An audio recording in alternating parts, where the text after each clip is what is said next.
Anime ini menceritakan seorang petualang muda bernama Ren Faina. Meskipun jadi petualang rank rendah, tapi Ren itu orangnya pantang menyerah banget. Dan dia punya ambisi buat jadi petualang top rank Mithril. Terus hari ini, kayak biasanya, Ren pergi ke guild dan nyari tugas buat push rank. Sayangnya tugas yang dipost di papan guild itu nggak ada yang menarik cuy. Ya udah deh, Ren terus mutusin buat cabut ngebolang aja ke dungeon. Hitung-hitung latihan ngebasmi monster lah, sama nyari batu sihir buat dijual-jualin cuy. Abis beli sarapan, Ren terus pergi ke dungeon tuh. BTW Ren ini emang petualang solo sejati ya. Soalnya meskipun udah 10 tahun jadi petualang, dia nggak pernah join party sama sekali. Ya bisa ditebak lah kenapa nggak ada yang mau separty sama Ren. Bisa dibilang Ren ini tuh dianggap masih noob banget. Untungnya Ren sih nggak ambil pusing ya. Nah di dalam dungeon, Ren ngeliat kok bentukan dungeonnya kayak ada yang beda gitu ya. Tapi bukannya takut, Ren malah ngerasa kalau ini tuh area baru yang belum muncul di dalam dungeon. Dan ini ngebikin dia semangat banget tuh. Soalnya dia bisa jadi petualang pertama yang ngejelajahin area baru itu. Dan kalau hoki, dia juga bisa nemuin batu sihir mahal anjir. Ya udah, nggak pakai lama Ren langsung nyusurin area itu. Tapi nggak disangka, dia malah ketemu sama naga sepuh dong. Naga ini dipercaya sebagai bosnya para monster. Ren yang lihat tuh monster langsung pasrah deh. Akhirnya dia dilahap tuh sama si naga. Ya elah, belum apa-apa udah mokat aja lu bang. Tapi tiba-tiba Ren sadar dong. Terus pas dia ngaca di genangan air, loh kok bentukannya jadi tengkorak gitu sih anjir. Waduh, kayaknya dia berubah jadi undead gak sih ini? Dan monster undead ini termasuk makhluk immortal gitu. Wah, masa Ren berubah jadi monster gini sih cuy? Ya walaupun hidup lagi, tapi dia udah gak bisa dong muncul di kota. Ntar kalau diruqyah sama pendeta gimana cuy? Duh, bikin pusing aja deh. Lagian kenapa juga dia nggak mati? Padahal kan jelas-jelas tadi dia udah dilahap tuh sama si naga. Mana sekarang naganya juga udah hilang lagi. Ya udah deh. Yang penting sekarang Ren harus minggat dulu dari dungeon ini. Tapi di tengah jalan, Ren yang lagi bingung tahu-tahu ketemu dong sama monster tengkorak gitu. Bejil malah ketemu sama kembarannya ini mah. Bedanya tuh tengkorak beneran monster, bukan jadi-jadian kayak si Ren. Sebagai petualang sejati, Ren langsung nyiapin pedangnya buat ngelawan tuh monster. Tapi gara-gara sekarang badannya sisa tulang doang, Ren jadi nggak kuat tuh buat ngayun pedangnya. Alah, taunya tuh monster juga sama payahnya dong. Ini mah malah jadi kayak duel tengkorak mabok cuy. Tapi Ren tetap nggak nyerah. Dia ngide buat ngaktifin jurus rohnya. Dan ternyata bisa cuy. Oke lah, berarti situasinya nggak apes-apes amat. Dalam 2 kali tebas, Ren berhasil ngegeprek tuh monster deh. Abis ngalahin tuh monster, Ren kayak dapet energi kehidupan gitu. Terus tubuhnya juga agak berubah. Tiba-tiba Ren jadi keinget tuh sama omongan temennya. Kalau ada monster tengkorak yang bisa berevolusi jadi ghoul. Ya, semacam kayak manusia jadi-jadian gitu deh. Berarti kalau Ren ngebabat banyak monster, lama-lama dia bisa berubah dong jadi ghoul. Wah, boleh juga nih.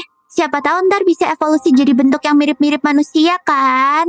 Dan semangat 45, Ren lanjut ngebolang sambil ngehajar monster kroco-kroco di dungeon. Abis beberapa kali ngebabat teman-teman tengkoraknya, Ren nekat tuh buat nyoba ngelawan monster slime. Tapi ternyata ngelawan slime tuh gak sesusah yang dia kira sih. Soalnya cuma sekali tebas aja Ren berhasil ngenain bagian intinya. Dan tuh monster langsung mokat deh. Ren langsung ambil batu sihir si slime tuh. Terus dia juga masukin cairan slime ke botol kaca gitu. Soalnya cairan slime tuh ngebikin kulit jadi mulus. Lumayan kan bisa dijual jadi bahan skincare. Keesokan harinya, kakak resepsionis guild lagi kebingungan tuh. Soalnya Ren dari kemarin tuh belum pulang-pulang juga. Padahal rencananya mereka mau ngerekomendasiin Ren buat jadi pembimbing petualang newbie gitu. Ya, tapi gara-gara Rennya nggak muncul-muncul, resepsionis guild cuma bisa nyaranin si newbie buat ngebolang ke dungeon aja. Siapa tahu di sana bisa latihan kan? Balik ke dungeon. Ren yang udah seharian jadi tengkorak mulai ngerasa gabut. Tapi untungnya pas jadi tengkorak dia nggak perlu pusing mikirin makan. Ya, fosil kayak dia mah emang nggak butuh maem kan?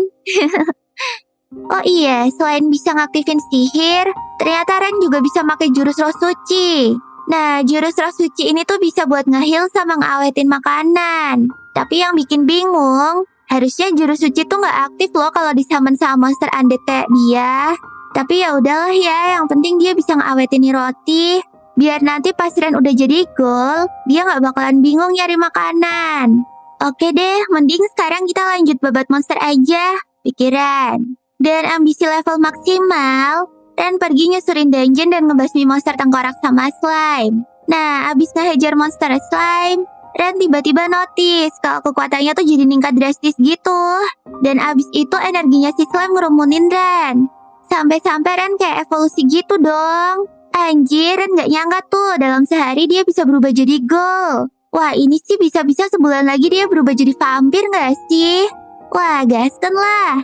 Kalau vampir kan fisiknya 11-12 ya sama manusia. Siapa tahu jadi lebih ganteng juga kan? Semenjak jadi gold, Ren sadar tuh kalau kekuatannya meningkat pesat. Bahkan jadi lebih OP dari pas dia masih jadi manusia, anjir. Makanya Ren udah mulai berani tuh buat ngelawan monster yang lebih susah. Pas Ren lagi ngehajar goblin-goblin, tiba-tiba Ren ngedengar suara gerasa-gerusuk dari kejauhan. Dia terus mutusin buat ngecek ke sumber suara itu. Ternyata di sana ada petualang cewek yang lagi ngelawan monster tengkorak dong. Wah, kayaknya nih cewek masih newbie deh. Soalnya Ren gak pernah lihat tuh cewek di guild. Ya gini-gini Ren tuh termasuk petualang sepuh loh. Soalnya dia udah jadi penghuni abadi guild selama 10 tahun ini. Ya meskipun ranknya masih gak naik-naik sih. Intinya Ren tuh udah pasti kenal lah sama semua petualang di guild. Gara-gara kepo, Ren terus mutusin buat nge-stalking tuh cewek. Nah pas cewek itu ngelawan monster tengkorak lagi, dia mulai ke pojok tuh dan gak bisa ngelawan balik. Jadinya si Ren nekat buat ngebantu deh. Si cewek kaget lah ngeliat ada goal yang nyelamatin dia. Mana pas Ren coba komunikasi suaranya juga malah horor lagi. Si cewek jadi merinding di sekolah pas Ren ngedeketin dia. Sampai-sampai nih cewek ngancam Ren pakai pedang. Tapi Ren tetap berusaha buat komunikasi sama tuh cewek. Lama-lama dia bisa nangkep omongannya si Ren dong. BTW nama cewek ini tuh Rina. Abis kenalan, Ren terus minta tolong ke Rina buat beliin dia baju yang bisa nutupin tubuh golnya. Ya, hitung-hitung buat balas budi kan. Soalnya Ren pengen bisa jalan-jalan tuh ke kota. Rina langsung nurut deh dan pergi ke kota buat nyariin baju yang cocok buat Ren. Selama nungguin Rina balik, Ren yang gabut di dungeon lanjut ngebasmi para monster. Ya, kapan lagi coba bisa ngerasa se-OP ini anjay. Tiba-tiba dia ngedengar suaranya Rina manggil-manggil. Pas Ren datang nyamperin Rina refleks ngeluarin pedangnya tuh. Soalnya dia takut nih kalau gol yang di depannya tuh monster beneran. Tapi pas si Ren ngomong, Rina langsung kalem lagi deh. Oh iya bang, nih baju buat lo, kata Rina. Tapi Rina yang belum kebiasa sama Ren lagi-lagi refleks ngejauh tuh. Ya gimana, bentukannya nyeremin banget anjir.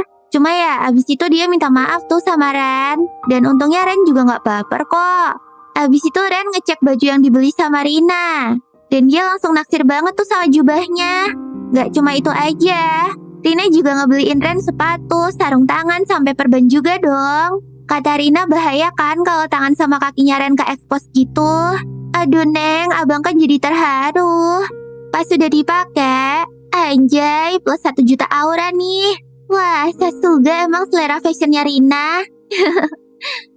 Pas Rina ngulurin kaca ke si Ren, tahu-tahu Ren jadi insecure. Soalnya mukanya tuh masih kelihatan nyeremin banget. Untungnya Rina juga beli topeng tuh. Jadi Ren gak perlu khawatir deh. Loh. Tapi nih topeng kok langsung nemplok gitu sih? Mana gak bisa dilepas lagi? Alamak, ini sih topengnya punya kutukan anjir.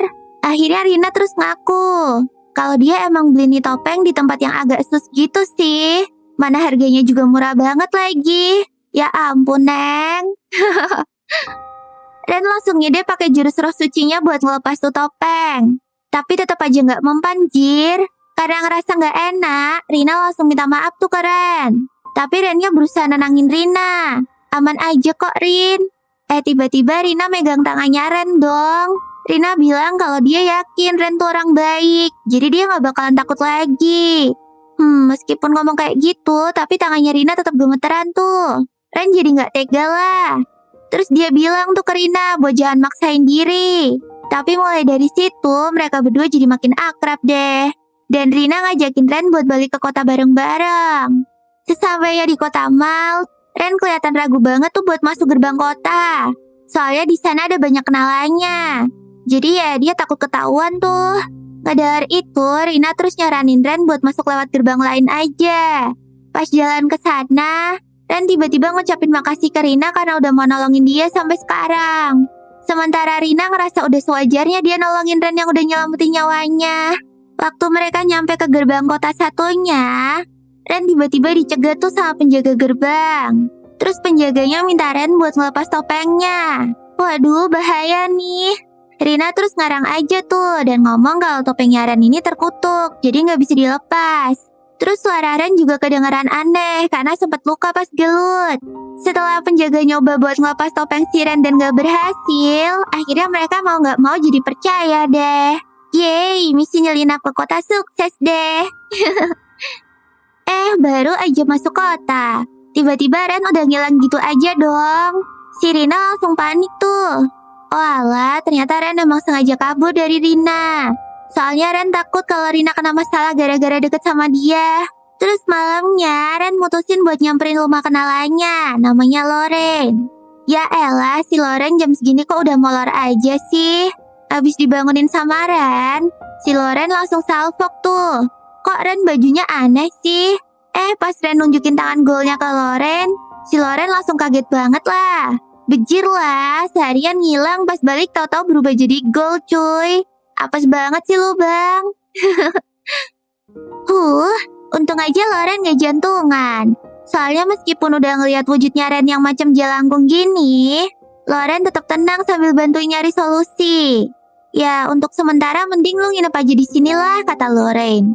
Ren sih setuju-setuju aja ya sama idenya Loren. Tapi ada syaratnya. Loren minta Ren buat jadi objek penelitiannya soal makhluk undead. Oke deh, deal. Oh iya, BTW batu sihir sama cairan slime yang Ren bawa kemarin dia jual tuh ke Loren. Lagian Lorennya juga sih yang minta. Asik, lumayan lah bisa buat duit jajan sebulan ke depan nih, pikiran. Nah, karena sekarang udah punya duit, Ren mutusin buat ke pengrajin besi di kota Malt. Rencananya sih mau beli senjata baru. Di toko besi, pelayan tokonya syok tuh pas ngeliat perawakan Ren yang 11-12 sama penculik. Tapi abis Ren nyapa tuh pelayan tokonya langsung minta maaf dan lanjut ngeladenin Ren. Gak pakai lama, Ren langsung ngeluarin pedang lamanya tuh. Dan selama ngobrol-ngobrol sama Ren, dia kaget banget tuh pas tahu kalau Ren bisa pakai jurus roh, sihir, dan jurus suci sekaligus. Katanya sih emang gak banyak orang yang bisa pakai tiga-tiganya. Untungnya nih pelayan gak ember dan janji bakalan jaga rahasianya Ren. Habis mastiin duitnya cukup, Ren terus pamit dan bilang ke pelayan buat ngabarin Loren kalau ada apa-apa. Kalau ngeliat ekspresinya si pelayan, kayaknya nih orang kenal juga deh sama Loren. Di sisi lain, Loren lagi baca-baca soal Gold tuh di rumah. Dan buku yang dia baca bilang kalau Gold tuh seharusnya udah gak punya ingatan sama sisi kemanusiaan lagi. Makanya kasus si Ren ini agak unik cuy. Gara-gara Loren jadi flashback, sebagai penyihir jenius yang punya gelar Doktor Agung dan petualang rank Silver, Loren ngerasa kalau hidupnya selama ini tuh ngebosenin banget. Tapi semuanya mulai berubah tuh sejak ketemu sama Ren. Meskipun Ren ini petualang cupu, tapi pengetahuannya soal tanaman herbal tuh ternyata luas banget, jir. Bahkan Ren juga punya refleks yang lebih tajam dari Loren. Sampai-sampai Ren bisa ngedeteksi musuh di saat Loren sendiri gak sadar. Sejak saat itu mereka jadi akrab deh tuh. Tapi gak cuma itu aja. Loren yang awalnya gak punya tujuan hidup, sekarang jadi mulai ngerasa kepo sama banyak hal. Bahkan Loren minta Ren buat ngajarin dia hal-hal yang belum dia ketahui. Sampai-sampai gak kerasa tuh kalau sekarang mereka udah temenan 10 tahun. Sorenya Ren balik juga tuh ke rumahnya Loren. Dia terus masakin Loren makan malam. Sambil malam, Loren ngasih tahu Ren soal buku yang dia baca. Intinya Ren tuh beda dari Gold biasa. Dan kayaknya itu ada hubungannya deh sama kemampuan Ren yang bisa berevolusi. Abis itu Loren nanyain lah apa rencana Ren selanjutnya. Ren cuma bilang kalau dia mau lanjut berevolusi sampai bisa mirip manusia lagi. Jadi ya untuk sementara ini dia bakalan sering nongkrong di dungeon. Hari-hari pun berlalu. Dan sesuai omongannya, Ren langganan mondar-mandir tuh ke dungeon. Di sana dia juga sering nolongin petualang yang lagi kesusahan ngelawan monster. Tapi kali ini habis nolongin petualang, si Ren malah dikejar-kejar anjir sama si petualang dan dimintain buat ngetim bareng. Mana abis itu petualangnya jual cerita sedih lagi. Katanya sih nih orang lagi kelilit utang gitu. Makanya jadi petualang buat nyari duit. Yaudah deh, iyain dulu aja, pikiran. Siapa tahu nih orang berguna buat bantuin ngangkut batu sihir. Tanpa banyak omong, Ren ngajak si petualang ke area dungeon yang waktu itu dia datengin. Itu loh tempat yang dia dilahap sama naga. Nah, sesuai dugaan. Nih orang kaget banget dong pas tahu ada jalur baru yang gak ada di peta. Tapi sayangnya gak ada satupun benda berharga yang bisa mereka pungut di sana. Tapi tiba-tiba Ren dengar si petualang manggilin dia dong. Ternyata nih orang nemu jalur rahasia gitu anjir. Ya udah deh guys, kita kepoin aja gang tikus ini. Di sana mereka kayak nemu ruangan gitu. Ren ini ragu-ragu dong buat masuk ke sana. Bener aja kan? Tiba-tiba Ren ngeliat ada lingkaran sihir gitu yang kesamen di sana. Tapi ternyata cuma Ren doang yang bisa lihat lingkaran itu. Jadi si petualang yang gak sadar langsung kehisap deh sama tuh lingkaran. Waduh, ternyata itu sihir teleportasi dong. Dan setahu Ren, kalau kena jebakan lingkaran kayak gini ya udah pasti kita bakalan diteleport ke area dungeon yang full monster. Wah, gak ada pilihan lain. Ren harus buru-buru nyusulin si petualang tuh. Pas ikutan masuk, Ren ngeliat si petualang udah terkapar. Dan yang gongnya lagi, ternyata nih tempat bukan cuma ruangan biasa. Tapi ini tuh kamarnya bos dungeon anjrot. Nah lihat, di depan Ren udah ada monster tengkorak raksasa yang siap ngegeprek dia tuh. Aduh, apes banget sih cuy. Dan pedang baru yang dipinjemin sama toko besi. Ren coba ngegabungin jurus roh ke pedangnya buat nebas kakinya si bos tengkorak. Tapi ternyata nggak mempan cuy. Malahan abis itu si Ren yang hampir kena bogem. Meskipun begitu, bukan Ren namanya kalau langsung nyerah. Sekarang Ren coba pakai jurus sihir buat nyerang si bos. Tapi lagi-lagi serangannya Ren ditangkis tuh sama si tengkorak.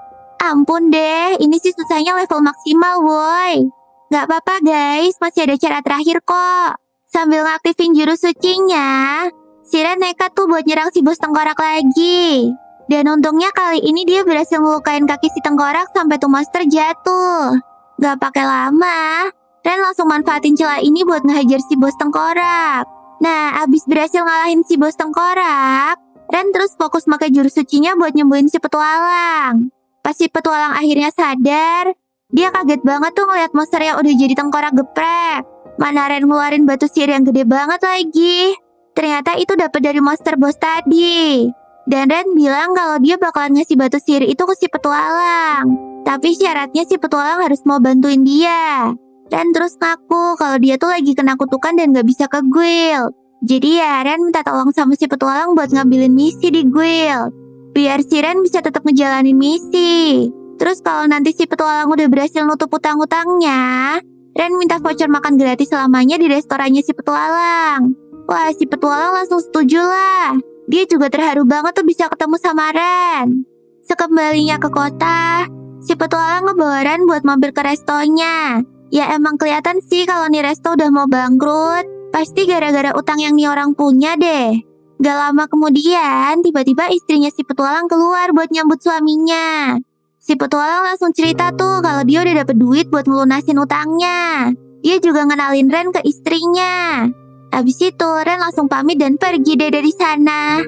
Selama jalan balik ke rumahnya Loren, si Ren mulai ngerasa gak enak badan tuh. Dan pandangannya juga jadi samar gitu. Nah, pas nyampe di rumah, tiba-tiba dia tuh kayak jadi nafsu gitu njir sama Loren. Ren jadi ngeliatin bodinya Loren yang tobrut banget itu. Pokoknya Ren bener-bener gak bisa ngontrol diri gitulah. Tiba-tiba si Ren langsung meluk Loren dong. Loren kaget lah, tiba-tiba dipeluk kayak gitu. Bejir, si Ren malah ngiler dong lihat lehernya Loren. Dia bener-bener udah lepas kendali tuh dan langsung nerekam lehernya Loren. Loren refleks nendang si Ren lah. Aduh, mampus nih gue, pikir Loren. Wah, kayaknya jiwa monsternya si Ren lagi bangkit nih. Loren terus berusaha buat manggil-manggilin Ren. Phew, untungnya berhasil tuh. Setelah Ren mulai sadar dikit-dikit, langsung deh Loren nge-summon sihir buat nenangin si Ren. Malamnya, si Ren akhirnya bangun tuh. Dan pas dia ngeliat Loren, Ren buru-buru minta maaf gara-gara kejadian tadi. Tapi Loren bilang buat gak usah khawatir lah. Soalnya Loren udah expect kalau suatu hari Ren tuh bakalan ngelukain dia. Lagian Gol kan emang terkenal suka makan manusia. Nah, karena Ren maksa Loren buat ngasih lihat lukanya, jadi Loren nurut deh. Ren langsung ngerasa bersalah tuh dan nyoba pakai jurus sucinya buat nyembuhin lukanya Loren. Nah, untung lukanya masih bisa hilang tuh. Jadi bodinya si Loren tetap mulus deh. BTW, coba lu ngaca dulu deh, katanya Loren ke Ren. Pas lihat di kaca, Ren kaget banget tuh, soalnya ternyata wujudnya sekarang tuh udah gak seletoy kemarin. Ya udah mulai berotot kayak manusia gitulah. Terus yang bikin kaget lagi, ternyata topeng kutukan yang dikasih sama Rina tuh bukan sembarang topeng cuy. Ternyata tuh topeng bisa berubah bentuk sesuai perintahnya Ren. Cuman ya meskipun gitu tuh topeng masih gak mau lepas anjir. Ya udah deh, mending dipakai buat nutup mulut aja. Wih, malah kayak ninja-ninja di film gak sih? Kalau dipikir-pikir, kenapa ya badannya sekarang jadi berubah kayak gini? Apa karena dia habis ngalahin bos tengkorak ya? Ren yang sibuk mikir, tiba-tiba diomongin sama Loren. Gimana kalau ternyata Ren tuh berevolusi gara-gara abis makan dagingnya Loren? Nah loh, masuk akal juga sih. Kalau gitu berarti wujud Ren yang sekarang udah bukan Go lagi dong. Tapi udah mendekati makhluk psiki, alias bawahannya para vampir. Terus Loren juga ngejelasin tuh ke Ren. Kalau mungkin aja Ren bisa berevolusi dari Ghoul ke Psiki karena Ren emang bertekad buat jadi vampir. Makhluk yang wujudnya paling mirip sama manusia. Soalnya aslinya kan Ghoul tuh kalau evolusi nggak langsung tiba-tiba berubah jadi Psiki anjir. Ya intinya proses evolusinya Ren tuh nyesuaiin sama tekad dan usahanya si Ren. Ngedengar itu Ren jadi makin semangat dong buat jadi vampir. Besok kayaknya Ren pergi tuh ke toko besi buat ngadu soal pedang yang gak sengaja dia penyokin. Nah bener aja kan? Si pengrajin besi alias Bang Klop langsung ngomel-ngomel tuh pas ngeliat kondisi pedangnya. Ya maaf bang, gak sengaja. Ren langsung coba ngejelasin lah kalau pedangnya tuh jadi peok gara-gara dia ngelawan tengkorak raksasa di dungeon kemarin. Awalnya Bang Klop gak percaya tuh. Tapi kayaknya nih orang lagi gak ngibul deh. Ya udahlah, karena Bang Klop orang yang baik hati dan tidak sombong, dia terus minjemin Ren pedang baru. Katanya sih nih pedang harusnya lebih awet ya. Wah, makasih banyak bang. Hari-hari selanjutnya, giliran Ren nih yang jadi volunteer buat bantuin penelitiannya Loren. Kayaknya ini lebih ke kelinci percobaan deh. Soalnya si Loren nyuruh Ren buat minum ramuan-ramuan sus gitu anjir. Bejil, taunya ini tuh ramuan racun cuy. Kenapa sih Loren ngomongnya pas si Ren udah neguk ramuannya? Untung aja dia gak kenapa-kenapa tuh. Ya namanya juga makhluk immortal ya guys. Oh iya, Loren juga gak setega itu kok. Sebagai ucapan terima kasih, Loren ngehadiahin Ren botol cilik gitu. Dan pas Ren buka, ternyata tuh botol isinya adalah si Loren dong. Loren terus nyaranin Ren buat rajin minum darahnya. Soalnya menurut Loren, itu tuh bisa ngebantu Ren biar gak lepas kendali lagi. Ih, Loren pengertian banget deh. Kan Ren jadi terharu. Abis penelitian, Ren pamit buat pergi ke kuil tuh. Katanya sih dia mau nyari tugas petualang gitu. Loren yang ngedengar itu buru-buru ngestop si Ren lah. Ya kali Ren nekat ke guild, padahal bentukannya masih amburadul gitu. Apa nggak jantungan tuh mbak resepsionis guildnya? Apalagi kalau mau ngambil tugas petualang kan si Ren kudu nunjukin KTP-nya. Emangnya Ren siap ketahuan identitasnya dan wujud kayak gini? Setelah mikir panjang, akhirnya Loren ngide tuh. Kenapa Ren gak nyamar jadi orang lain aja? Menarik juga sih. Ren setuju deh sama idenya Loren. Pas nyampe di guild, semua orang di sana langsung was-was tuh ngeliat penampilannya Ren. Bahkan Sheila si resepsionis guild juga sempat kaget ngeliat Ren. Ya gimana anjir, wujudnya sekarang emang agak nyentrik sih. Abis bilang ke Sheila kalau dia mau daftar jadi petualang baru, Sheila langsung ngasih formulir pendaftaran. BTW sekarang Ren lagi nyamar dengan nama Ren Vivi. Ya elah bang, ternyata cuma beda nama belakang doang toh. Pas Sheila ngebaca formulirnya, dia kaget tuh. Soalnya namanya ngingetin Sheila sama Ren yang hilang. Ya iyalah, ini tuh Ren yang asli kok mbak. Gak cuma itu, Sheila makin kaget pas si Ren ngaku kalau dia tuh saudaranya Loren. Oh alah gitu toh. Soalnya akhir-akhir ini ada gosip kalau di rumahnya Loren sering ada cowok keluar masuk. Kirain si Loren punya gebetan baru. Oh ternyata saudaranya toh.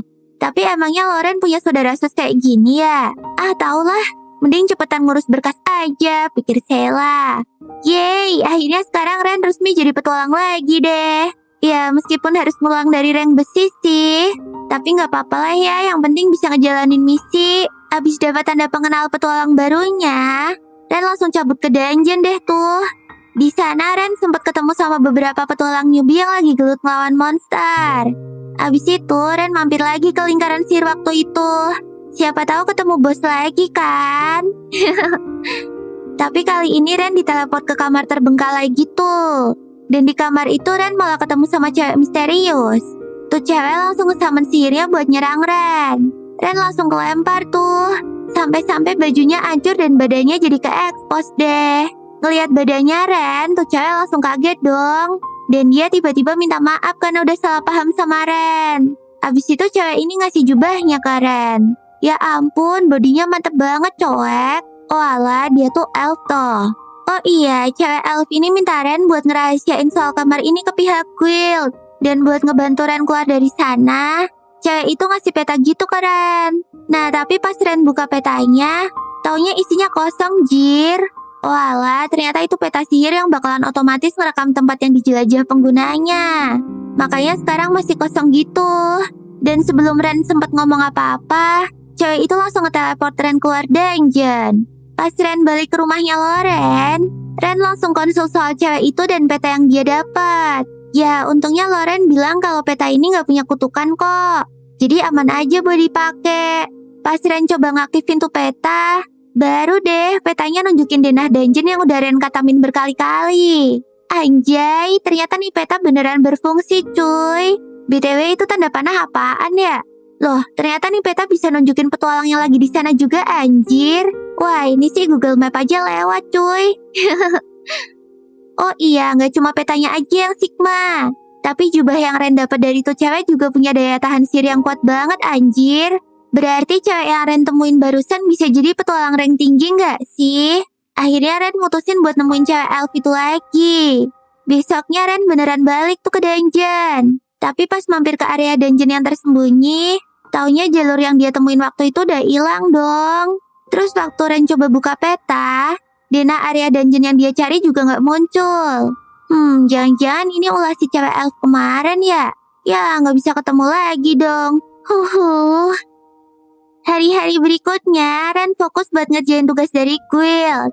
Dan karena kerjaan dia kelar terus, akhirnya Sheila nyaranin Ren buat ngambil ujian kenaikan rank gitu. Wah, Ren langsung ngeiyain saran Sheila tuh. Soalnya dia nggak nyangka bisa naik rank secepat ini. Pas Ren balik pulang, dia langsung ngabarin soal ujian naik rank ke Loren. Loren setuju tuh kalau Ren mau ambil ujian itu. Tapi Loren penasaran. Emangnya sekarang si Ren lagi nyamar pakai nama apa sih di guild? Akhirnya Ren jujur tuh kalau dia pakai marganya Loren, yaitu Vivi. Ya elah, kenapa nggak ganti nama aja sih? Tanya si Loren heran. Tapi Ren ngasih tahu kalau dia sengaja pakai nama itu biar bisa ngaku saudaranya Loren. Ya, biar nggak ada gosip-gosip miring ke Loren kan? Nah, nggak kerasa udah waktunya ujian aja tuh. Hari ini langsung tes teori sama praktek. Dan Ren kebagian buat ujian teori duluan. Pas masuk ke ruang ujian, Ren notice tuh ada beberapa petualang di sana yang mukanya familiar banget. Nah, karena ini kedua kalinya Ren ikut ujian rank perunggu, Ren ngerasa pede banget tuh selama ngerjain ujian. Sementara itu peserta yang lain kelihatan stres. Udah kayak vibes ngikutin SBMPTN aja gak sih? Semangat ya adek-adek. Abis ujian teori selesai, nilai para peserta langsung diumumin tuh. Banyak banget peserta yang remedi anjir. Tapi Ren mah berhasil dapat nilai paling tinggi dong. Sasuga sesepuh. Eits, tapi jangan senang dulu. Ingat kalau mereka masih ada ujian praktek loh. Dan kali ini ujian prakteknya tuh harus bikin party buat ngerjain tugas dari guild. Oh iya, ternyata partinya si Ren tuh udah ditentuin loh. Gak pakai lama, Sheila langsung kenalin Ren ke dua petualang newbie. Namanya Rize dan Laura. Dan ujian praktek kali ini ngewajibin tiap party buat masuk ke dungeon gitu. Terus party pertama yang bisa nyampe ke koordinat yang udah ditentuin bakalan otomatis lulus ujian. Bejir, ini mah udah kayak lomba lari 17-an gak sih? Sesampainya di depan dungeon, semua orang langsung hibrid masuk ke sana. Kecuali partinya Ren. Ren nyuruh mereka buat beli peta dulu. Katanya sih peta yang dikasih sama guild tuh udah jadul banget. Lah bener aja dong. Masa iya sih nih peta udah dari 15 tahun yang lalu? Ren langsung mutusin buat mampir ke warung kelontong di sana dan beli peta baru. Terus waktu dia nyuruh Rizzy sama Laura buat ngebandingin petanya, ternyata bener dong. Taunya denah dungeon yang sekarang tuh udah jauh beda. Wah, ini sih kayaknya termasuk ujian dari guild gak sih? Tuh lihat, Pak Delmanya aja sengaja ngedrop mereka di gerbang dungeon yang salah, anjir. Untung aja si Ren notice. Ya iyalah, udah sepuh nih. Selama ngebolang di dungeon, mereka ketemu sama monster keroco gitu. Tapi meskipun mereka bisa ngalahin para monster, kok rasanya jumlah monster di sana lebih banyak dari biasanya ya? Walah, ternyata para monster emang sengaja dipancing ke tempat mereka. Kayaknya sih ini jebakan yang disiapin sama pihak guild juga. BTW nggak cuma ngelawan monster aja loh, tapi mereka juga bakalan ngelawan sesama manusia. Karena kata Ren, guild pasti mau nguji nyali mereka buat ngebabat semua makhluk, termasuk manusia. Tuh, benar aja kan? Gak lama kemudian mereka langsung diserbu sama sekumpulan orang. Tapi untungnya Patiren berhasil ngalahin mereka. Rizzy sama Laura nebak kalau nih Cecungu pasti peserta ujian juga deh. Sementara Ren sih udah tahu ya kalau orang-orang ini aslinya suruhan dari guild. Makin masuk ke dalam dungeon, akhirnya mereka sampai tuh di depan kamarnya bos. Kalau menurut Ren, cuma ini rute satu-satunya buat ke koordinat yang dikasih guild. Tapi sebelum mereka sempat masuk, tiba-tiba ada party lain yang nyampe juga tuh. Ya elah, nih bocah pada songong amat sih. Mana ada yang genit juga lagi sama si Laura. Nah lo, Ren jadi ngamuk kan? Ngeliat Ren yang tanpa ragu ngeluarin pedang, para bocah tengil itu jadi ciut deh. Abis ngejinakin mereka, Ren malah bilang ke bocah-bocah itu buat masuk duluan aja. Rizzy yang ngedengar itu langsung ngomel-ngomel lah. Kok malah Cecungu itu sih yang suruh masuk duluan? Ntar kalau kita kalah gimana? Tapi Laura langsung coba nenangin Rizzy. Mungkin aja Bang Ren punya rencana kan? Dan emang benar, Ren tuh sengaja gak masuk duluan biar mereka bisa mikirin strategi dulu. Soalnya kalau gak punya strategi, bisa-bisa di dalam sana mereka malah mampus sama si bos. Nah, abis Ren ngomong gitu, langsung deh mereka ngeliat bukti nyata. Soalnya para bocah tengil yang masuk duluan tadi tiba-tiba ngibrit keluar dan kondisi gak karuan tuh. Mampus deh lu pada, kena karma kan? Oke deh, sekarang giliran Patiren buat masuk ke kamar bos. Di dalam sana ternyata udah ada bos monster slime yang lagi nungguin mereka dong. Nah, sesuai sama strategi yang udah mereka diskusiin, Rizzy maju duluan buat ngulur waktu dan lindungin Laura. Sementara Laura bakalan fokus ke summon sihir. Terus Ren juga ikut gelut tuh buat ngebantu Rizzy. Hore, berkat kerjasama yang solid, akhirnya mereka berhasil ngalahin si monster slime tuh. Ya, mumpung lawannya kali ini monster slime, sekalian aja kita kumpulin lendirnya buat dijual nggak sih? Wah, bener tuh kata Ren. Abis dari kamar bos slime, mereka terus sampai deh di koordinat akhir. Di sana udah ada utusan guild yang nyambut mereka. Tuh utusan langsung ngasih ucapan selamat ke mereka semua. Gara-gara udah jadi party pertama yang nyampe di sana. BTW nggak cuma berhasil naik rank aja ya, tapi mereka juga bakalan dapat bonus ramuan loh. Lumayan banget nih buat oleh-oleh. Sekembalinya ke guild, mereka bertiga langsung resmi naik rank perunggu deh. Rizzy sama Laura langsung kegirangan tuh. Soalnya sebagai anak rantau, mereka sempat takut gak berhasil jadi petualang di kota. Tapi mereka gak lupa kalau semua ini tuh berhasil tercapai berkat bimbingan Ren. Makanya Rizzy dan Laura langsung sungkem dulu tuh ke Ren sebelum pisah. Ya kalau boleh jujur Ren lumayan terharu sih. Abis dada-dada, Sela yang ada di sana tiba-tiba jadi mode serius. Tanpa babi bu, Sela langsung labrak Ren tuh soal identitas aslinya dia. Walah, kayaknya Sela udah curiga tuh kalau Ren ini Ren yang hilang. Waduh, tapi Ren bener-bener gak mau jawab tuh. Sampai akhirnya Sela jujur kalau dia tuh kepo gara-gara khawatir sama Ren yang gak muncul-muncul. Jadilah si Ren luluh deh dan ngajak Sheila buat masuk ke dalam. Di sana, Sheila janji ke Ren kalau dia nggak bakalan bocorin rahasia Ren ke siapapun. Bahkan si Sheila sampai nawarin buat bikin kontrak sihir gitu biar Ren percaya. Ya udah deh, Ren terus beraniin diri buat ngaku kalau identitas aslinya adalah Ren Faina yang selama ini hilang. Dan sekarang dia udah berubah jadi monster undead. Waktu Ren nunjukin wujudnya ke Sheila, ya kayak reaksi orang-orang biasanya. Sheila shock banget tuh ngeliat Ren. Tapi Sheila bilang kalau dia percaya kok sama omongannya Ren. Dan dia janji bakalan ngebantuin Ren soal urusan apapun terkait guild.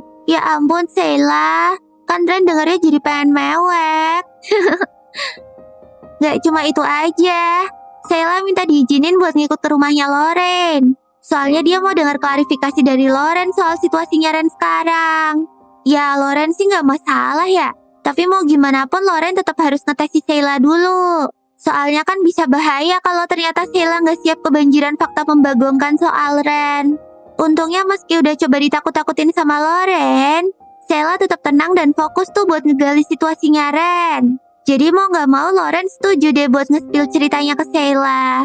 Tapi sebelum itu kita makan malam dulu gak sih? Nah, abis makan malam, baru deh tuh Loren cerita kalau sekarang si Ren ini udah bukan manusia lagi. Ren tuh sekarang udah jadi Shiki. Dan asupannya Ren tiap hari tuh ya minum tetesan darah manusia. Abis tahu soal itu, Sheila langsung nge-spill lah kalau sebenarnya di guild tuh udah rame yang ngegosipin Ren. Selain penampilannya Ren yang sus banget, skillnya Ren juga udah jadi bahan omongan. Soalnya menurut orang-orang Ren tuh terlalu OP anjir buat jadi petualang newbie.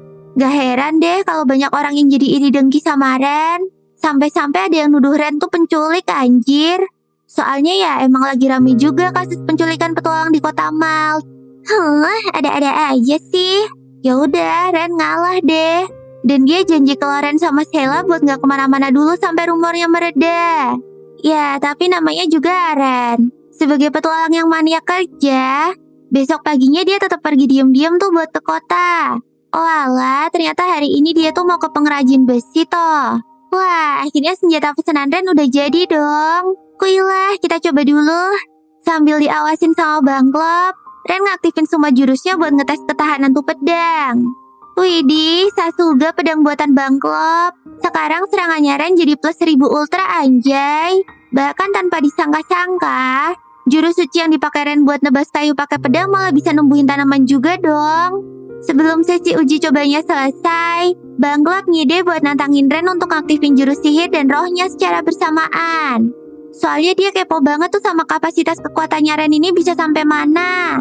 Terus Bang Klop juga nyaranin Ren buat pakai pedang lain aja karena takut kalau pedang yang baru malah rusak. Ya udah deh, dengan kekuatan penuh, Ren ngerahin jurus sihir dan rohnya ke pedang yang dikasih Bang Klop. Tapi nggak cuma itu aja, si Ren juga mutusin buat pakai jurus sucinya sekalian.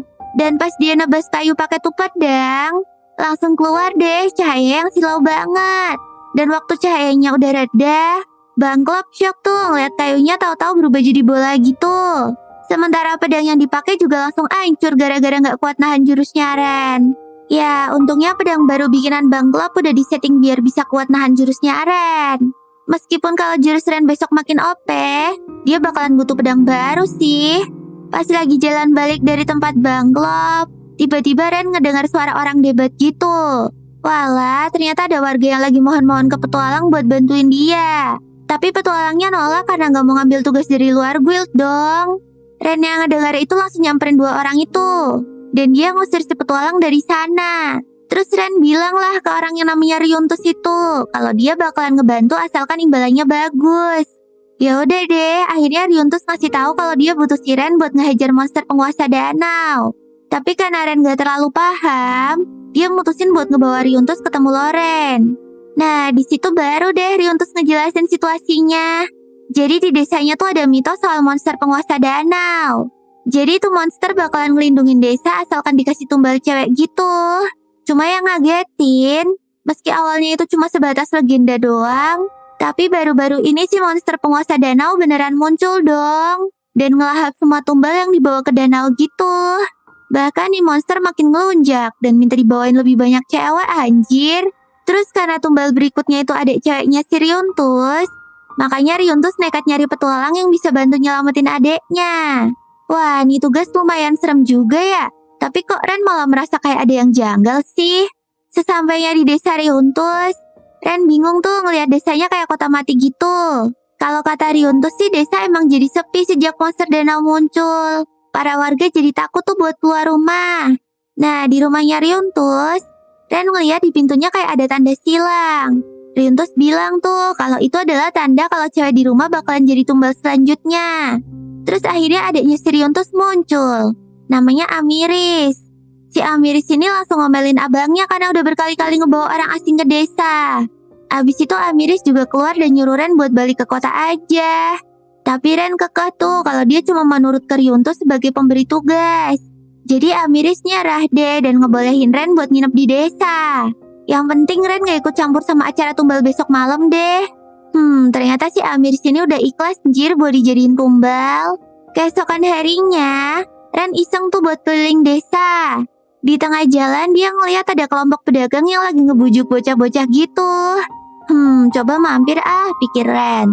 Kayak biasanya, pas para bocah ngeliat Ren, mereka terus langsung hibrid ketakutan dong. Sementara pedagang di sana langsung notice kalau Ren tuh bukan warga lokal sana. Dan dia nyaranin Ren buat cepet-cepet pergi aja dari desa. Karena hari ini si monster danau bakalan muncul. Ya, si Ren sih ngeiyain aja omongan tuh orang. Tapi aslinya Ren curiga banget anjir sama geng pedagang ini.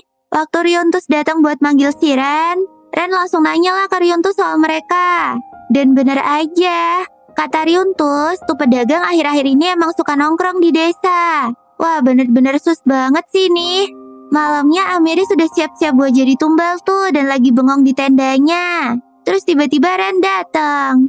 Ren cuma ngasih wejangan aja kalau Amiris harusnya mikir panjang lagi. Soalnya yang Amiris lakuin sekarang tuh bikin abangnya jadi sedih banget. Ngedengar itu, Amiris jadi galau deh. Tapi mau gimana pun juga tradisi malam ini tetap harus lanjut kan? Akhirnya tradisi tumbal dimulai. Abis doa-doa gak jelas, Amiris keluar dari tenda tuh dan disambut sama kepala desa. Sambil ngebawa bola kristal untuk monster danau, Amiris pelan-pelan jalan ke arah perahu. Di sana ternyata udah ada si Riuntus sama Ren yang bakalan ngedayung perahu. Dan waktu mereka udah nyampe di tengah danau, tiba-tiba sekeliling mereka jadi penuh kabut dong. Gak lama muncul deh monster dari dalam danau. Lah itu kan monster gurita anjir. Ren langsung tahu lah kalau ini tuh gak beres. Dan dia buru-buru ngebuang bola kristal yang dipegang sama Amiris. Soalnya bola itu tuh sebenarnya umpan yang nandain lokasi mereka di tengah kabut. Jadi monsternya bisa gampang nyerang mereka. Gak pakai lama, Ren langsung nyerbu si monster gurita tuh. Dia langsung notice kalau monster gurita ini sebenarnya jadi-jadian. Soalnya monster gurita yang asli tuh gak bakalan bisa nyerang pakai jurus api gini tahu. Nah, bener aja kan? Ternyata monster guritanya tuh cuma ilusi doang. Dan di belakangnya ada kapal gede yang nembakin sihir api gitu. Tuh kan benar, pelakunya ya si geng pedagang tadi siang, coek. Jadi selama ini cewek-cewek yang ditumbalin tuh bukan lenyap di lahap monster. Tapi ya semuanya tuh diculik sama para pedagang kampret ini. Gak pakai lama, Ren yang udah emosi langsung ngeluarin pedangnya tuh buat nyerang mereka. Gas, hajar bang, biar pada tahu rasa tuh. Abis berhasil ngabisin para penculik itu, akhirnya Ren dibantu sama Riuntus buat nyeret mereka semua balik ke desa. Di sana barulah kepala desa dan yang lainnya tahu kenyataannya. Abis dipaksa ngaku sama Ren, para pedagang ini akhirnya jujur kalau tumbal lain tuh lagi mereka sekap di gudang deket desa. Yuk kata, untung deh cewek-cewek desa masih pada hidup. Dan berkat bantuannya Ren, masalah di desa Riuntus ini beres deh. Wah, emang GG banget lu bang. Abis nolongin desa kemarin, Ren langsung fokus tuh buat nyari tugas lagi. Nah, kayak biasanya, hari ini dia mampir ke guild buat lihat-lihat tugas. Di sana Ren nemu tugas buat metik bunga darah naga gitu. Konon katanya nih bunga bisa bikin cewek jatuh cinta anjir. Kok kedengarannya kayak pelet ya? Gak lama si Sheila datang tuh. Terus Sheila ngejelasin dikit lah soal tugasnya. Ya udah deh, mumpung belum ada petualang yang ngambil, Ren mutusin buat ngerjain tugas bunga darah naga itu. Oke deh, cus kita ke TKP. Kali ini Ren mampir ke panti asuhan gitu. Dan waktu Ren nyampe di sana, dia disambut sama bocah cewek rambut pirang, namanya Alize. Awalnya Alize ngira kalau si Ren ini tukang tagih utang. Tapi pas tahu Ren itu petualang, dia langsung kegirangan dong. Soalnya tugas yang dipasang di Guild tuh taunya request dari si Alize ini. Gak cuma Alize aja, anak-anak panti lainnya juga heboh tuh pas ngeliat Ren. Tapi Alize buru-buru ngusir mereka biar gak ngegangguin si Ren.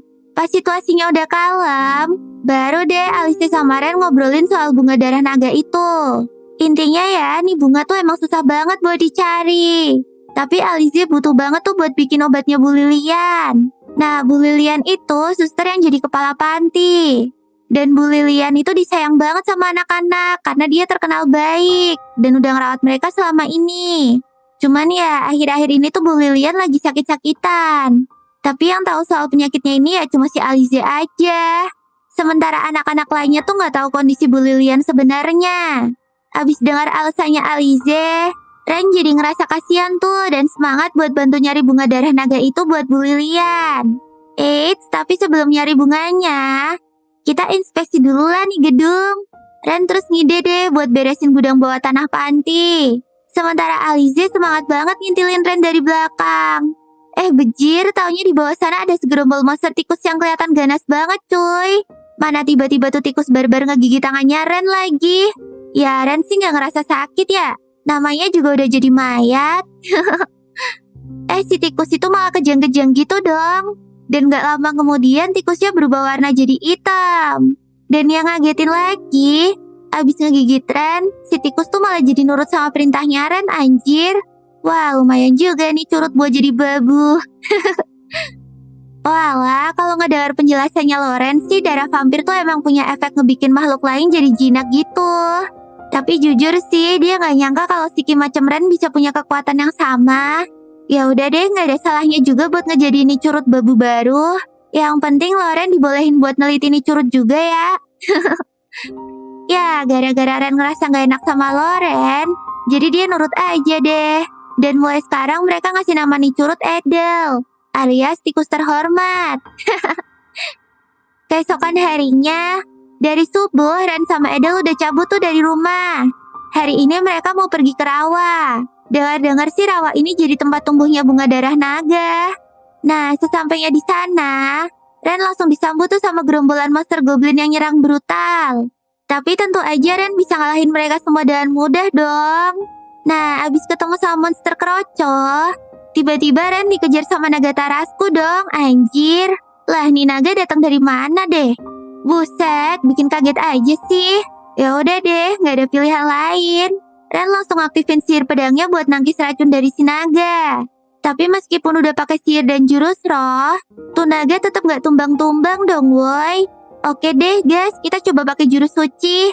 Dan semangat 45, Ren langsung maju ke arah si naga. Terus dia nebas si naga pakai pedang yang udah dilapisin sama jurus suci.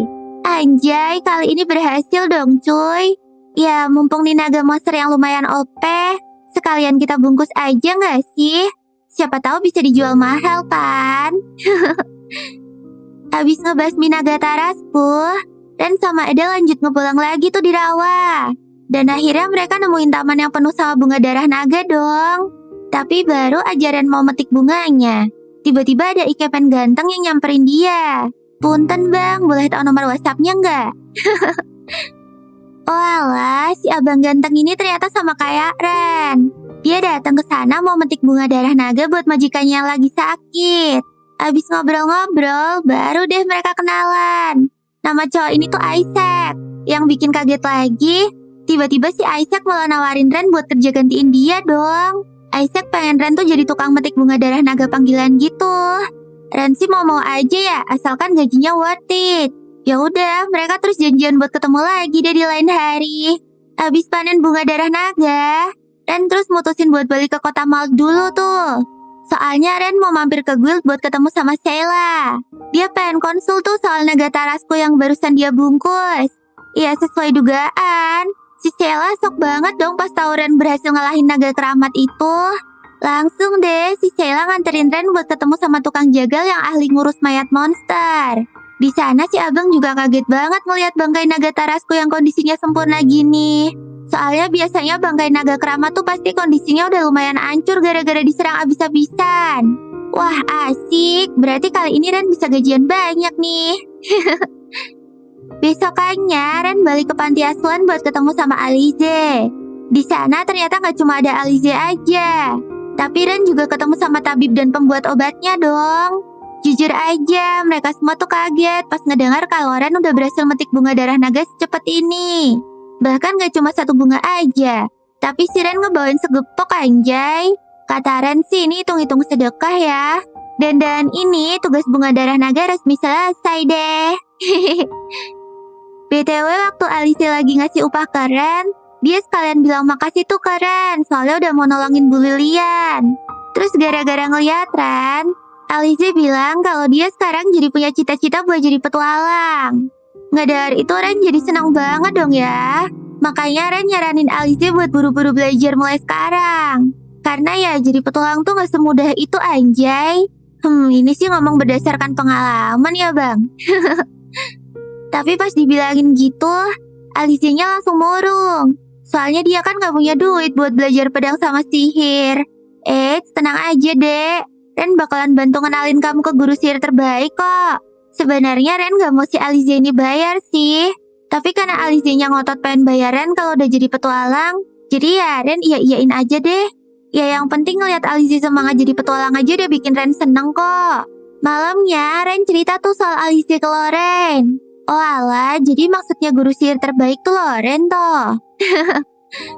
Loren ngedengar itu sih gak masalah ya. Soalnya Ren ngerasa kalau Loren tuh bisa ngertiin cewek muda kayak Alize. Hah? Cewek muda kayak Alize?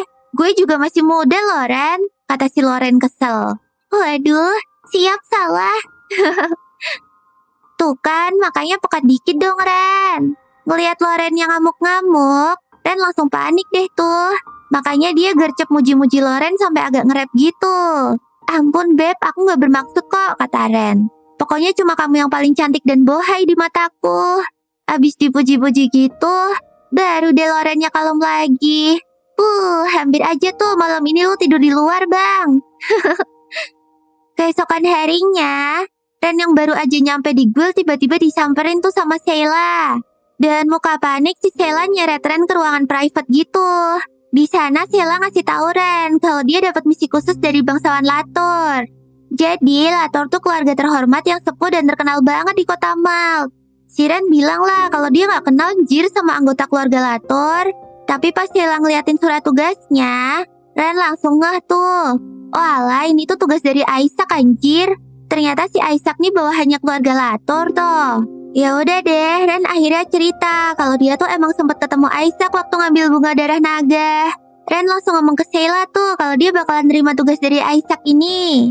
Gak pakai lama, Ren buru-buru mampir ke rumahnya bangsawan Lator tuh. Anjay, tempatnya udah macam istana gini cuy. Weh, tapi kok buat masuk ke istananya harus ngelewatin labirin gini ya? Pas Ren nanya ini ke penjaga gerbang, si penjaga ngejelasin kalau kepala keluarga Lator emang sengaja bikin labirin ini pakai alat sihir gitu. Dan siapapun yang berhasil lolos dari labirin ini bakalan dapat hadiah satu alat sihir langka dari koleksi.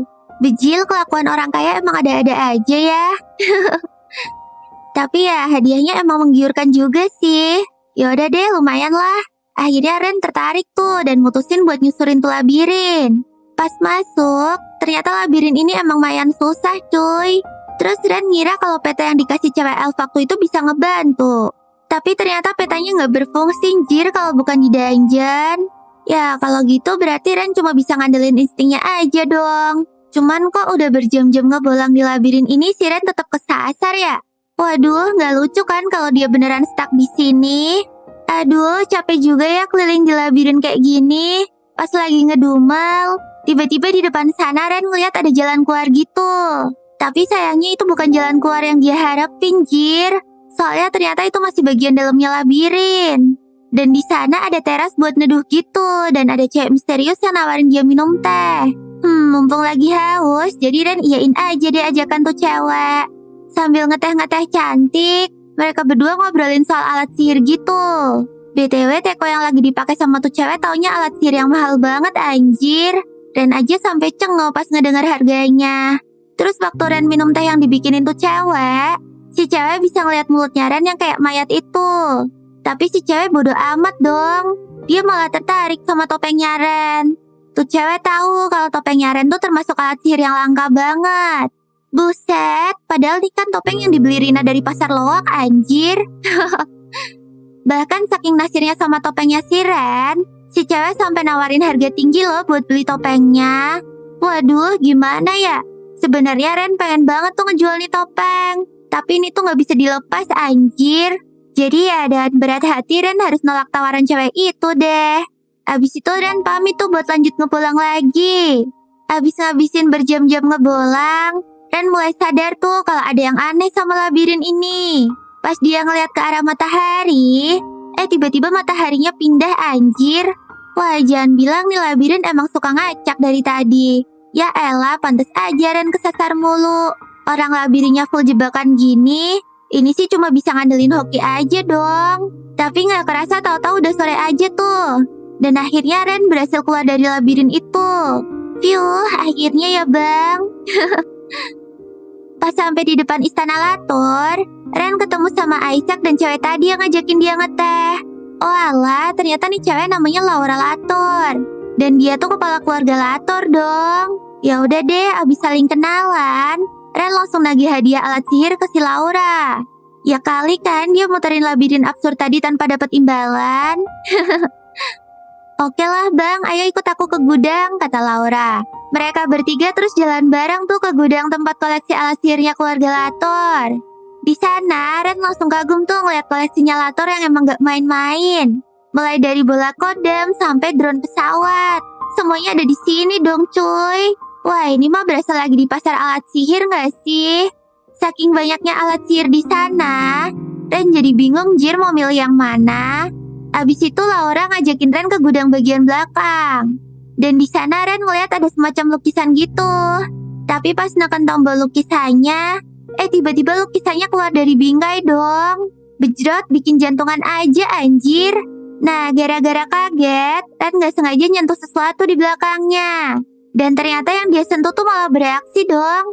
Belum juga selesai kaget sama lukisan tadi. Sekarang Ren harus jantungan lagi sama golem raksasa yang kebangun gara-gara dia elus dikit. Aduh, mana kata Isaac remote si golem ini lupa naruhnya lagi. Dan gak ada cara lain. Mau gak mau Ren kudu ngejinakin nih golem sampai Isaac nemuin remote-nya. Tapi meskipun udah diserang berkali-kali, si golem bener-bener gak tumbang cuy. Malahan Ren yang kena mental sama golem ini. Sementara Ren lagi berjuang ngejinakin golem, Laura malah asik nyantai di sebelah Isaac yang sibuk nyariin remote dong. Apa coba pakai jurus sihir sama roh ya? Pikiran. Ya udah deh, akhirnya Ren nekat ngaktifin jurus sihir sama rohnya. Tapi pas golemnya mau nyerang si Ren, tiba-tiba Laura ngucapin satu kata yang bikin golem ini berhenti gitu aja dong. Ya, cuman kayaknya Ren gak sadar sih kalau yang ngeberhentiin golemnya tuh si Laura. Habis itu situasinya kalem lagi deh. Mereka terus lanjut keliling lagi tuh buat nyari alat sihir buat Ren. Habis keliling lumayan lama, akhirnya Ren ngeliat ramuan yang bikin dia naksir tuh. Oh alah, ternyata ramuan di dalam kotak kaca itu tuh darah vampir dong. Konon katanya nih darah bisa ngerubah siapapun yang minum jadi vampir abadi gitu. Widih, jadi vampir. Ini kan impiannya Ren cuy. Tapi ya selama ini itu cuma legenda aja. Soalnya selain gak ada manusia yang kuat bertransformasi jadi vampir, siapapun yang jadi vampir pasti bakalan langsung ditangkap dan dihajar sama prajurit kota sampai metong. Tapi meskipun udah dibilangin kayak gitu, Ren tetap kekeh tuh pengen ngambil darah vampir itu. Setelah selesai milih alat sihir dan diskusiin tugas metik bunga darah naga, akhirnya Ren balik ke rumahnya Loren deh. BTW Ren dapat bonus satu alat sihir lagi loh. Ingat kan drone pesawat yang sempat dia mainin di gudangnya Lator? Lumayan banget lah ya buat jadi alat pengintai. Abis ngepamerin oleh-olehnya ke Loren, sekarang giliran mereka fokus ke darah vampir yang didapat dari gudangnya Lator tuh. Walaupun udah dengar ceritanya Laura dan dinasehatin sama Loren, tapi Ren tetap ngotot tuh pengen minum darah vampir itu. Ya Loren sih paham banget ya. Soalnya dia tahu kalau Ren bisa jadi vampir, impian Ren buat jadi petualang rank Mithril pasti bakalan lebih gampang buat terwujud kan. Nah, sebelum Ren mutusin buat minum darah vampir, Loren beraniin diri buat kepo tuh ke Ren. Sebenarnya kenapa sih Ren ini pengen banget jadi petualang rank Mithril? Ren lumayan shock tuh ngedengar pertanyaannya Loren. Cuma ya dia gak keberatan kok buat cerita. Jadi dulu pas Ren masih tinggal di desa sama keluarganya, Ren yang masih umur 5 tahun itu diajak keluar desa sama orang tuanya. Tapi apesnya mereka malah kena begal monster anjir. Dan dari semua anggota keluarganya, tinggal Ren sama adiknya aja yang selamat dari tuh monster. Tapi meskipun udah coba kabur sejauh mungkin, monster serigala yang ngebegal keluarganya Ren tuh tetap berhasil nyusul mereka dong. Dan pas monster itu nyerang mereka, adiknya refleks ngedorong si Ren biar gak kena serang. Dan jadilah adiknya ini yang kena cabik sama si monster. Setelah ngedengar ucapan terakhir sang adik, Ren yang hampir aja diserang sama monster serigala tiba-tiba ngeliat ada petualang yang datang buat nyelamatin dia. Nah, sejak ketemu sama petualang itu, Ren terus bertekad buat pengen jadi petualang yang kuat. Pas dia konsul soal ini ke si petualang itu pun ngasih wejangan ke Ren buat banyak belajar sebelum ikut ujian guild. Ren yang ngedengar wejangan itu pun jadi makin ambisius deh. Terus petualang itu juga ngenalin dirinya, namanya Wilfrid. Dan dia adalah petualang rank Mithril. Jadi ya nggak heran kan kalau Ren pengen jadi rank Mithril, soalnya dia emang berniat ngejar jejaknya Wilfrid. Setelah ngedengar ceritanya Ren, Loren jadi makin paham lah kalau ambisi Ren buat jadi petualang rank Mithril itu bukan cuma balas dendam ke monster serigala aja, tapi juga berawal dari kebaikannya si Wilfrid. Kerennya lagi, ambisi si Ren ini sanggup bikin dia nekat ngadepin kematian, jir. Ya Loren mau gak mau jadi respect banget lah sama Ren. Gak banyak loh petualang yang nyalinya segede ini. Ya udah deh, tanpa banyak cincong lagi, Ren mantepin diri buat minum darah vampir itu. Dan sesuai dugaan, gak lama abis dia neguk darah vampir, Ren langsung hilang kendali gitu dong. Saking gak kekontrolnya, dia sampai teriak-teriak kesakitan gitu dong dan muntah di depannya Loren. Terus gak lama kemudian Ren langsung tumbang deh. Untungnya meskipun Ren lagi tenggelam di alam bawah sadarnya, Ren tetap bisa ngedengar suaranya Loren yang manggil-manggil dia tuh. Dan berkat itu, Ren jadi tenang dan berhasil ngendaliin diri. Pas Ren akhirnya bangun, tahu-tahu udah pagi dong. Dan Ren disambut sama Loren yang lagi baca buku. Abis mastiin Ren udah sadar total, akhirnya Loren bilang kalau Ren tuh udah berhasil berevolusi jadi vampir dong. Anjay, bener aja cuy. Badannya si Ren udah kelihatan lebih manusiawi tuh. Ya, meskipun sekarang dia punya sayap vampir yang lucu sih. Gak cuma badannya aja, Loren juga ngecekin kondisi wajahnya Ren sekarang tuh. Mulai dari mulut sampai mata. Meskipun Ren belum bisa ngelepas topeng kutukannya, tapi sekarang kondisi wajahnya udah sama kayak muka manusia kok. Ya, mungkin bedanya cuma di gigi taring sama warna mata aja sih. Nah, karena sekarang Ren udah mirip sama manusia, Ren jadi gak perlu takut lagi deh kalau keluar rumah. Dan dia juga bisa lebih leluasa buat nugas di guild buat push rank. Yeay, selamat ya Bang Ren. Ya moga-moga aja gak alergi sama sinar matahari ya Bang. Ya kali, udah susah-susah jadi vampir, malah matoy gara-gara kena matahari. Nah, dan ini anime Mas-Mas Petualang Jadi Tengkorak udah tamat ya guys. Sampai ketemu di anime-anime selanjutnya. Bye-bye.